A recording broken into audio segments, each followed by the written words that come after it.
I think March 2020, that was the wake-up call for me. That you're a very sophisticated macro economist.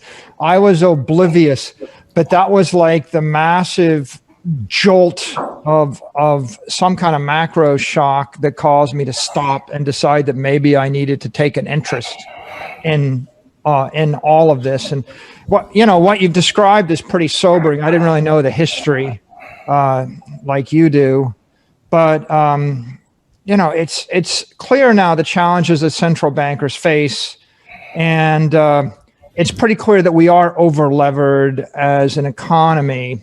So I guess the question is, what's Bitcoin got to do with any of this? And what's Bitcoin got to do with corporations? I mean, a lot. I mean, in my view, kind of everything. I can start with the conclusion, and I'll work backwards. Okay, I like that. Give me the answer. Yeah, I'll give you the answer. The answer is Bitcoin is not volatile. That's the answer. And let me explain, okay? Learning Bitcoin is like, at least to me, it's like, for me, it was like learning a foreign language. You live in Spain for a year, or you live in France for a year, and at some point you get good enough. It takes some time, but with immersion, you think in Spanish, right? You think in French. Something clicks for you. You make that switch. You're no longer thinking, like, how do I say, where's the barber in Spanish, and doing that English to Spanish translation in your mind. You just think the question in Spanish. I now think in Bitcoin. Okay, it's taken me 8 years of morning study. You are much faster than me. I'm a slow learner, but I get there. It's taken me 8 years of morning study and a lifetime of lessons studying the markets. But I now think in Bitcoin, and it's very freeing. And through that lens of thinking in Bitcoin, Bitcoin is not volatile. Fiat is volatile. The price of college is volatile, and fiat keeps getting cheaper in Bitcoin. The price of prime real estate is very volatile, and fiat keeps getting cheaper in Bitcoin. The price of all of my long-dated denominated liabilities, like a mortgage or retirement, or we do a lot of work with insurance companies, they're long-dated fiat-based liabilities, a death benefit for life insurance contracts or annuity payments. Those are extraordinarily volatile in fiat, and they each keep getting cheaper in Bitcoin. And so to understand really what's going on and why this is happening, I think we need to ask ourselves two things. One, like, what is money? Like, what is it? And why is Bitcoin an excellent money, or even is it an excellent money? So what's money? Money is technology. It is, and it always has been technology, whether it was seashells or salt or cattle. It's always been technology. It's technology for making our wealth today available for consumption tomorrow. And virtually all of us, Americans, we just take for granted that there's a sharp line of distinction between what's a money and what's not, but that's false. There's not a line of distinction. In fact, throughout history, various monies, plural, have always coexisted along a continuum of soundness, meaning good money to kind of bad money. And they've always been subject to competitive network effects, like any competition. In fact, English language and language for humans in general, that was the first network, and money was the second. It also means that given enough time, and at any given time, including right now, no money is absolutely the best money on all dimensions. There are always trade-offs. Some are better, some are worse, some are better at this, some are better at other things. It also means that all money is temporal. No money has ever been or ever will be forever, including Bitcoin. Bitcoin will not last forever. It may last 100 years or 250 years. I mean, maybe forever for practical terms for everybody at this conference, including you and I. But it will not last forever because money is just a good, like any other good. But what makes money as a good unique among all goods is that we value it not for its own sake, but for its prospective exchange utility, which means we hope the vessel, whatever we choose to store our money in, we hope that vessel keeps its value long enough so we can trade it in the future for stuff we actually want, right? Nobody actually wants green little pieces of paper. Nobody actually wants Bitcoin. Nobody actually wants Bitcoin either.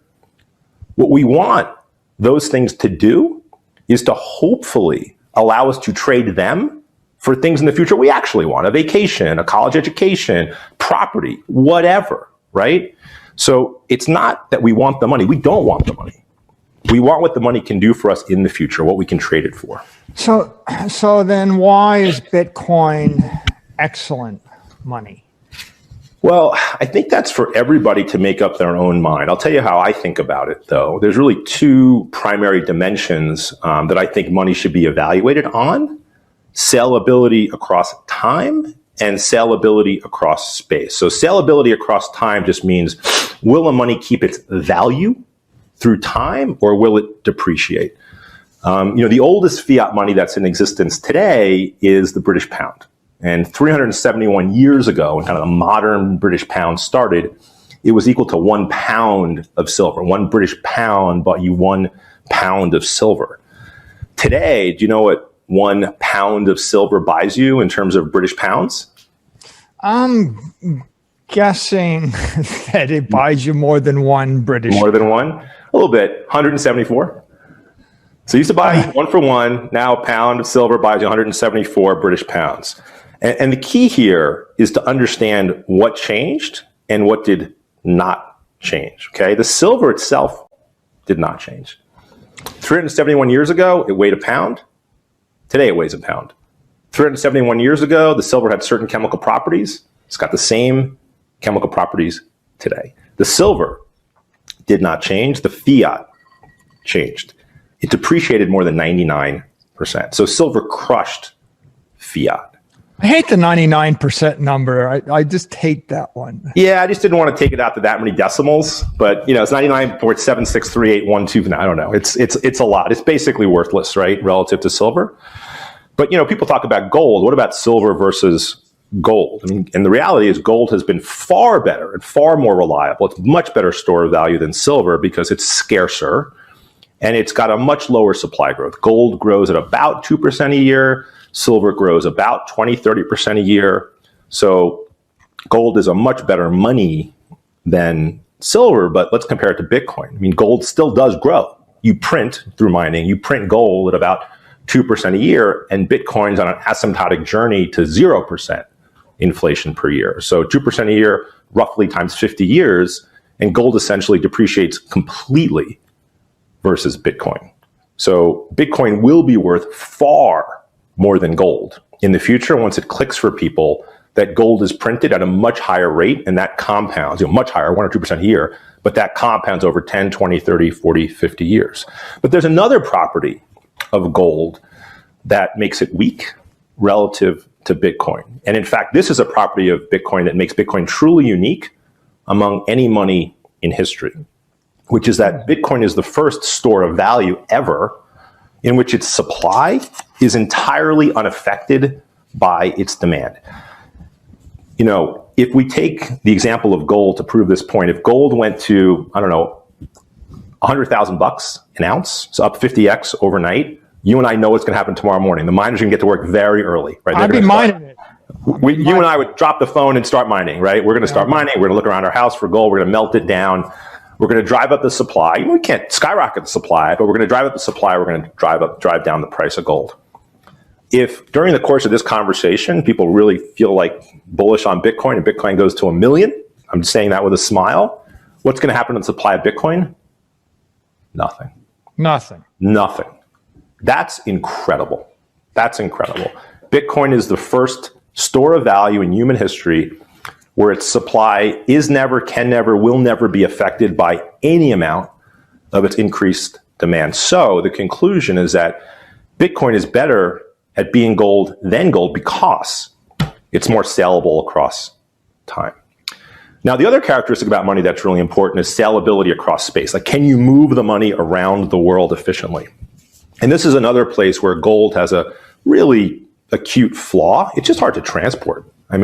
Forget paper gold, because then you're back in sort of fiat land and all the problems of fiat. Gold is just hard to transport. And this is where fiat, for all its flaws, and fiat's DOA, but for all its flaws, fiat really shines here. You can move it around the world. And in a sort of an internet world where network power is everything, this ability to sell across space is critical. However, I want to clear up a pretty common misperception, which is that Bitcoin is slower than fiat. The reality is the opposite. Bitcoin moves much faster across space than fiat. The key, though, is to compare apples to apples. Final settlement. And in final settlement, there's no comparison. Bitcoin increases our capacity for final, for example, international settlement by 500,000 transactions a day.